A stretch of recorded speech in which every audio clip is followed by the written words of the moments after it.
Okay. I've been fucking on some poppin' pills, man, I feel just like a rock star. All my brothers got that gas and they always been smoking like a rock star. Hello guys, welcome to my channel. और आज का हमारा topic है water resources, जो class 10th RBSC का chapter 8 है और इसका वेटेज 3 मार्क्स है। तो हम इस पूरे चैप्टर का पूरा चैप्टर पढ़ेंगे हम, क्योंकि इसमें कोई भी इम्पोर्टेंट चीज नहीं होती। पूरा चैप्टर में से क्वेश्चन कहीं से भी आ सकता है, इसलिए हमें पूरा चैप्टर में कुछ भी चीज नहीं छोड़नी है। तो मैं चैप्टर की हर एक पॉइंट आपको बताऊंगा। सबसे पहले हम इंट्रोडक्शन से स्टार्ट करते हैं। तो फर्स्ट पॉइंट है, water is a unique gift of nature. It provides momentum to entire activities on earth. Second point is 71% of part of earth's surface is available in the form of water and 29% part is available in the form of land. The second point is very important. ये आपको पूछ सकता है कि अर्थ में 71% part जो है वो वाटर के फॉर्म में है, 29% जो पार्ट है वो सरफेस लैंड के रूप में एग्जिस्ट करते हैं। Third point is only 1% of water on earth is useful as a portable water for irrigation and economic activities of mankind. पूरे अर्थ पे जो 71% वाटर है उसका जो 1% वाटर है, जैसे कि पूरे वर्ल्ड में 100% वाटर है, उसमें से 97% वाटर जो है वो थे ओशन में और 3% जो वाटर है उसमें ग्लेशियर और अंडरग्राउंड वाटर और वो सब चीजें आ जाती है। तो उसमें से जो 100% में जो 1% वाटर है वो हम इरिगेशन, इकोनॉमिक एक्टिविटीज और ड्रिंकिंग वाटर के रूप में और अदर जो भी चीजें हमें डेली लाइफ में करनी होती है जिसमें वाटर यूज करते हैं, उसमें केवल 1% वाटर हम यूज करते हैं। In India till 2025 the demand of water will increase to 123 billion cubic meter. 2025 तक हमारी जो वाटर की डिमांड होगी वो 1023 बिलियन क्यूबिक मीटर की हो जाएगी। हमारा फिफ्थ पॉइंट है, due to rapid population growth and global warming water resources are being negatively affected, due to which it has become necessary to appropriate, manage and conserve water. जैसे जैसे हमारी population increase हो रही है, global warming बढ़ रही है, तो ये सब हमारे वाटर रिसोर्सेज पर बहुत ही नेगेटिव इफेक्ट डाल रहे हैं, क्योंकि इससे हम वाटर कंजर्व सही से नहीं कर पा रहे। इसलिए हमें बहुत ही ज्यादा वाटर को कंजर्व और उसका मैनेजमेंट को सही तरीके से अब यूज करना होगा, क्योंकि पॉपुलेशन बहुत ज्यादा बढ़ रही है और वाटर जो है पीने का, ड्रिंकिंग वाटर, वो धीरे धीरे उसकी जो अवेलेबिलिटी है वो धीरे धीरे कम हो रही है। और ग्लोबल वार्मिंग के थ्रू जो है वाटर का जो इवोपोरेशन है वो ज्यादा हो रहा है। तो हमें इसलिए वाटर को कंजर्व कैसे कर सकते हैं, हम पूरे चैप्टर में वही पढ़ेंगे। Second topic is water management. That how to manage our water. The first point is adequate water management is necessary to utilize this wasted water is fulfill the demand of ever increasing population and to face the adversities of drought and famine caused to the irregular monsoon.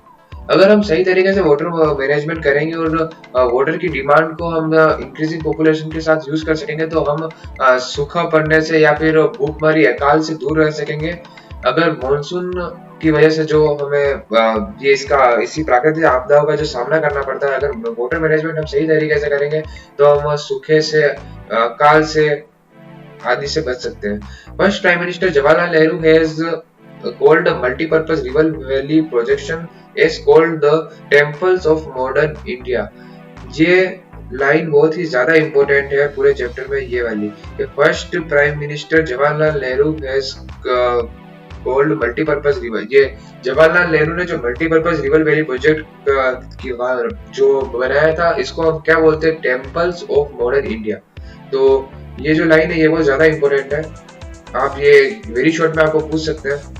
Third point है हमारा, multipurpose river valley project are being run by the central and state government. जो multipurpose river valley project होते हैं वो बहुत कुछ project होते हैं जो सेंट्रल गवर्नमेंट चलाती है और कुछ ऐसे प्रोजेक्ट होते हैं जो स्टेट गवर्नमेंट चलाती है।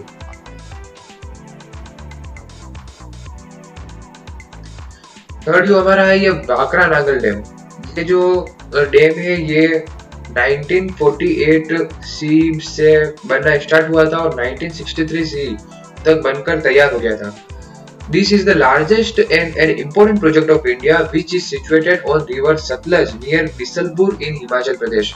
तो ये आपको पूछ सकते हो कि भाखड़ा नागल डैम के बारे में बताओ, तो हमें लिखना है कि 1948 में ये बनना स्टार्ट हुआ था और 1963 तक ये बनकर तैयार हो गया था। ये बहुत ही लार्जेस्ट डैम है पूरा इंडिया में, और ये रिवर सतलज पर बना हुआ है, जो कि बिसलपुर के पास है। कहाँ पर है, कौन से स्टेट में, तो हिमाचल प्रदेश में। थर्ड पॉइंट है, this is a joint project of Punjab, Haryana and Rajasthan. इस प्रोजेक्ट में हमें पंजाब, हरियाणा और राजस्थान ये तीनों स्टेट ने मिलकर इस प्रोजेक्ट को बनाया है। 2 dam have been built under this. इस भाखड़ा नागल प्रोजेक्ट में 2 डैम बनाए गए हैं। Bhakra Nangal dam is highest gravity dam in the world. It is 167.64 meter in height and 518.16 meter in length। तो इसका जो हमको साइज दिया हुआ है वो 167.64 मीटर तो हाइट में है और 518.16 मीटर इसकी लेंथ है। Nangal dam has been built 30 kilometre ahead of Bhakra. जो भाखड़ा नांगल डैम है, इसमें भाखड़ा डैम अलग है और नांगल डैम अलग है। जो नांगल डैम है वो 13 किलोमीटर आगे है भाखड़ा डैम के। From this dam Bhakra canal, Sindh Hind, Sirhind canal, Nangal canal, west Doab canal and Narwana canal have been carved out for irrigation purpose. इस कैंप से ये सब जो मैंने अभी नाम लिए हैं, ये सब छोटी छोटी नहरें निकाली गई है ताकि हम सिंचाई के रूप में जो हम किसानों को प्रोवाइड कर सकें। इसलिए जो छोटी छोटी ये आप ये याद कर लीजिएगा, ये जो कैनल निकाली गई है जिससे इरिगेशन में बहुत ही ज्यादा यूजफुल है। Second is Damodar valley project. This is the joint project of West Bengal and Jharkhand. जैसे वो पिछला वाला 3 राज्यों ने मिलकर किया था, इसमें 2 राज्य मिले हुए हैं। कौन कौन से, वेस्ट बंगाल और Jharkhand. This process has been built to decrease the dreadfulness of river Damodar. ये जो रिवर दामोदर है वो क्या है, बारिश के मौसम में बहुत ही ज्यादा फ्लो होती है, तो उसको उसकी डेडलीनेस को, मतलब उसके प्रकोप को कम करने के लिए इस डैम को बनाया गया था। This dam has been built as per the format of Tennessee Valley Corporation (TVC) of United States of America। ये डैम TVC जो अमेरिका में जो डैम बना हुआ है उसके उस फॉर्मेट के उसको देखकर बनाया गया है। Under this project, Maithon, Balpahari and Tilaiya dams have been built on the river Barakar। Bokaro Dam has been built on river Bokaro। Kona Dam has built on river Konar, and in addition to these 3 hydro electricity power plant have been built in Bokaro, Chandrapur and Durgapur। इसमें आप बस ये याद रखिएगा कि इन सभी dam के ऊपर 3 हाइड्रो इलेक्ट्रिक पावर प्लांट बने हुए हैं जो कि कहाँ पर है, बोकारो, चंद्रपुर और Durgapur. Hirakud project. This is an ambitious project of Indian subcontinent which is built on Mahanadi in Odisha। जी एक बात और याद रखिएगा, आपको ये पूछ सकते हैं कि 5-6 आप सेंट्रल गवर्नमेंट के प्रोजेक्ट लिखे और 5 या फिर 6 आप स्टेट गवर्नमेंट के प्रोजेक्ट लिखे, तो आपको पता होना चाहिए कि कौन सा सेंट्रल गवर्नमेंट ने बनाया हुआ है और कौन सा स्टेट गवर्नमेंट ने बनाया हुआ है। जैसे कि ये हीराकुंड प्रोजेक्ट है तो ये इंडियन सबकॉन्टिनेंट और इंडियन गवर्नमेंट का प्रोजेक्ट था। सेकंड पॉइंट है, the dam has been Hirakud built on the river Mahanadi. या महानदी के ऊपर बना हुआ है। Is the world longest dam in the length of 4801 metre. ये वर्ल्ड का सबसे लंबा बांध है जिसकी जो 4801 मीटर लंबा है। Third is Chambal valley project. ये जो प्रोजेक्ट है राजस्थान मध्य प्रदेश ने मिलकर बनाया हुआ है। इसका जो स्टार्ट था वो रिवर चंबल के ऊपर 1953 में हो गया था। This project had been built to prevent destruction caused by Chambal river. इस प्रोजेक्ट को इसलिए बनाया था कि चंबल रिवर का जो बाढ़ के जो बारिश में जो प्रकोप होता है उससे बचाने के लिए इस डैम को बनाया गया था। Third, Gandhi Sagar, Rana Pratap Sagar and Jawahar Sagar dam has been built under this project. ये जो गांधी सागर है, राणा प्रताप सागर है और जवाहर सागर जो डैम है, ये जो तीनों डैम है इसको चंबल वैली प्रोजेक्ट के अंडर आते हैं और इस प्रोजेक्ट के अंदर इन तीनों डैमों को बनाया गया है। Third is Indira Gandhi canal project. This canal has been carved out from Harike barrage situated on the confluence of river Sutlej and Beas. Sutlej and बीस में जो हरिका बैराज सिचुएटेड है उसके अंदर से इस कैनल को निकाला गया है। जो इंदिरा गांधी कैनल जो राजस्थान में बहती है, आप सभी को पता होगा सबसे लंबी कैनाल है ये। This is the longest man made canal in the Asia. Asia की सबसे लंबी कैनाल है जिसको जो मैन मेड हम इंसानों ने बनाया है, जिसकी लंबाई है 649 kilometre, out of which 169 kilometre part is in Punjab. इसमें पंजाब में 169 किलोमीटर तो ये पंजाब से बहती है, 14 किलोमीटर इज हरियाणा, 14 किलोमीटर ये हरियाणा से बहती है, और बाकी की जितनी है rest part is Rajasthan. Rajasthan में इसका बहुत बड़ा हिस्सा है जिससे डेजर्ट में और जिसमें इरिगेशन के नाम पर के लिए बहुत ज्यादा काम आती है canal. Third, this canal has been completed in 2 phases. Rajasthan Feeder has been built in this phase and main canal has been built in the second phase. इस कैनल को 2 फेज के में बनाया गया है। In order to take water upwards, 7 lift canals have been built under this project. इस project के अंतर्गत 7 अलग अलग, जिसके इंदिरा गांधी के कैनल जो है उसमें 7 अलग अलग कैनल बनाए गए हैं इस प्रोजेक्ट के अंदर। At present, this project has been extended up to Gadra road of Barmer.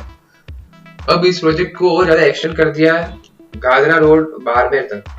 Mahi Bajaj Sagar dam, this is a joint project of Rajasthan और गुजरात। इन दोनों को राजस्थान और गुजरात ने मिलकर इस प्रोजेक्ट को बनाया है। It was started in 1971 on river Mahi. ये रिवर माही के ऊपर बनाया गया प्रोजेक्ट है। Under this plan Mahi Bajaj Sagar Dam has been built at the place named Borkheda in Baswada in Rajasthan, and Kadana Dam was built in Gujarat with financial assistance from Government of Gujarat. इसके अंतर्गत जो एक जहाँ पर बना हुआ है वो बोरखेड़ा इन, ये जो व्हाइट बजाज सागर डैम बना हुआ है ये बोरखेड़ा इन बांसवाड़ा में बना हुआ है राजस्थान में, और कडाना डैम जो है वो गुजरात में बना हुआ है, जिसको बनाने के लिए गुजरात की जो गवर्नमेंट है उन्होंने फाइनेंशियल मदद की थी इसको बनाने के लिए। Along with construction of Kagadi pickup dam, 2 power plant were also built in order to develop the power system. इसके कडानी पिकअप डैम के कंस्ट्रक्शन के अलावा जो 2 पावर प्लांट है उसको और बनाए गए ताकि इसको चलाने के सही तरीके से चलाने के लिए।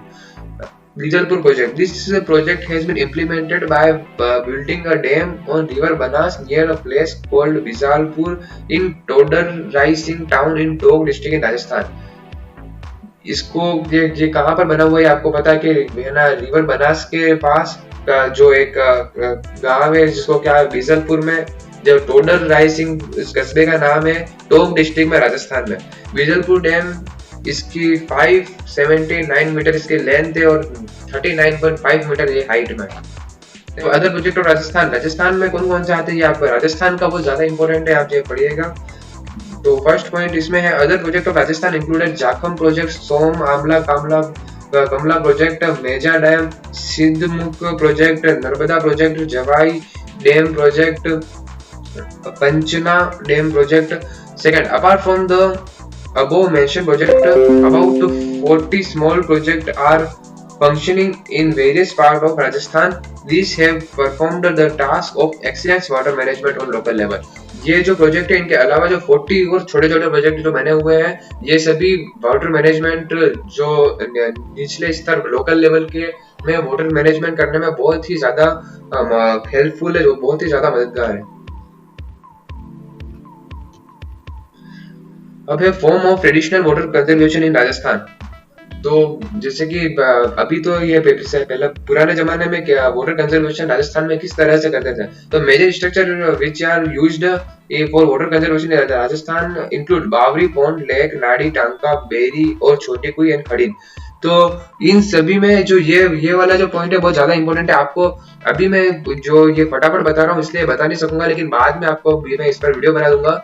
ये जो है ये वाटर कंजर्वेशन इन राजस्थान, ये इसमें बहुत ज्यादा क्वेश्चन आते हैं और इसमें ये क्वेश्चन भी बहुत आता है कि what is baori, what is pond, what is lake, what is nadi, what is tanka. तो ये जो है इन पर सेपरेट वीडियो मतलब इन पे आपको जैसे कि व्हाट इज टांका तो आपको पूरा याद करना पड़ेगा, इसमें आपको बहुत ही ब्रीफली ये इसको पढ़ना पड़ेगा। Second is the above mentioned traditional sources of water conservation in Rajasthan have been providing water for living organisms and vegetation. This is done in Rajasthan due to the persistent possibility of drought and famine. तो ये जो राजस्थान में ये सब बनाए गए हैं, जो है ना हमारे जो वाटर कंजर्वेशन के जो सोर्सेज है, इसकी वजह से राजस्थान में जो सूखा पड़ता है वो इसमें बहुत ही मदद मिलती है। सूखा या अकाल जो पड़ता है उसमें इन सभी जो अगर वाटर रिसोर्सेज जो हमारे पास हैं, तो अगर वो सब हमारे पास वाटर रिसोर्सेज हम अगर सही से करेंगे, वाटर कंजर्वेशन हम सही से करेंगे, तो जैसे कि फेमाइन है या फिर ड्रोट है, तो हम उनसे बचने में बहुत ज्यादा हेल्पफुल होता है हमारे लिए। अब water self help, water major objective of water self help is to perform the educate water management at local level। इस जो इसका जो मेन ऑब्जेक्टिव है वो ये है कि हम निम्न स्तर पर लोकल लेवल पर वाटर मैनेजमेंट कैसे कर सकते हैं। Major target of water self help to redevelop the traditional water sources at local level and use of them irrigation and other purpose. इसका मेन टारगेट यह है कि हम जो वाटर मैनेजमेंट के जो पुराने जो ट्रेडिशनल रिसोर्सेज है, जैसे कि हम तालाब बना देते हैं, पौंड बना देते हैं, हम बावरी बना देते हैं जो पिछले, तो उनको हम यूज करें इरिगेशन सिंचाई के और जो भी अदर पर्पस है उन सब में हम वापस ये डेवलप करें और वापस इन सब का यूज करना स्टार्ट करें। अब मुख्यमंत्री जल स्वावलंबन अभियान, ये इसका इस पर क्वेश्चन आपको पूछ सकते हैं, ये बहुत ज्यादा इंपॉर्टेंट है। तो being constructed in Rajasthan, this program performed the work of reviving the water resources which are becoming extinct, along with increasing the underground water level and improving the quality of water. Second point is partnership of non-government organization, religious trust, local village, etc. has been ensured in this program. तो इसके अंदर जो है ना partnership भी बनी हुई, इसमें रिलीजियस ट्रस्ट है, लोकल विलेजर्स हैं, नॉन गवर्नमेंट ऑर्गेनाइजेशन है, उन सब का मिला के ये जो प्रोग्राम है जो स्टार्ट किया गया। मेन ऑब्जेक्टिव, इसका जो ऑब्जेक्टिव है ये बहुत ज्यादा इंपॉर्टेंट है। तो main objective of artificial underground water refining process include promoting use of modern techniques, maintaining awareness to conservation of water. तो मेन चीज इस जो प्रोजेक्ट की है वो यह है कि हम कैसे लोगों को अवेयरनेस करें वाटर कंजर्वेशन से, और जो मॉडर्न जो हमारे पीपल है उन सबको हम कैसे जागरूक करें कि हम वाटर कंजर्वेशन करें, ताकि बाद में हमें ये सब जो हमारा जो पानी है वो काम आ सके। तो ये पूरे चैप्टर का है। अब मैं इसके ऊपर सबसे पहले तो आपको जितने वेरी शॉर्ट है वो बाद में और प्रोवाइड करवा दूंगा। जो इसमें जो मेन वो चीजें हैं जैसे बावरी है, ये सब है, वो मतलब जो traditional sources of water resources थे राजस्थान के, तो वो बहुत ज्यादा इंपॉर्टेंट होते हैं। उसमें मैं आपको और वीडियो बना दूंगा। अगर आपको ये वीडियो अच्छी लगी हो तो आप चैनल को सब्सक्राइब करें और शेयर करें।